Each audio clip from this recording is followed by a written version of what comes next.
Hollywood legend, famous even among the famous, began life as plain or not so plain Norma Jean Baker, already at 16 something of a stunner. She was soon spotted by a photographer who gave her name to a model agency. Norma Jean was in the fast lane to the cinema. Some acting lessons, a few small parts in B-movie films, and within no time at all, Marilyn Monroe, as she'd now been named, was mixing it with the Hollywood greats. Her first big break came alongside Jane Russell in Gentlemen Prefer Blondes. It was enough of a success for her to join the stars whose handprints are set in concrete on Sunset Boulevard.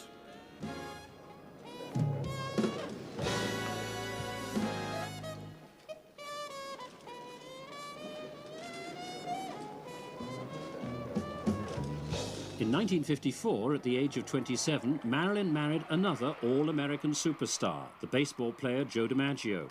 It seemed a perfect match. He came from a large family. Here, it seemed, was the security she'd lacked as a child. But it wasn't to be. By now, Marilyn Monroe was a prisoner of her public. In Korea, entertaining the troops, one song in particular seemed to say it all.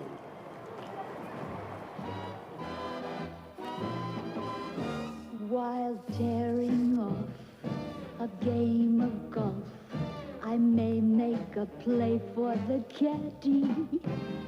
But when I do, I don't follow through, 'cause my heart belongs to Daddy.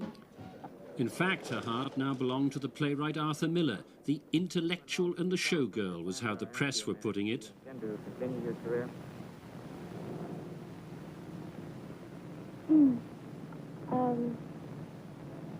July 13th, I'm going to England. Yes? Yes, and I'll be making the Sleeping Prince with Olivier. Marilyn was now at the height of her fame. She had travelled the road from a lonely, obscure teenager to a glamorous, self-assured celebrity, and all in the space of less than 10 years. But the price she had paid was enormous. She now had friends in the very highest places. In America, she was dating the President of the United States and his brother Bobby, the Attorney General. She was feted by writers, artists, playwrights, as well as the world of entertainment. Behind all the adulation, though, something a good deal more sinister was developing in her life. It was the time of the Cuban Missile Crisis. The political atmosphere was almost as intense as the public pressure on the stars. The FBI were convinced Marilyn was mixing with known communists.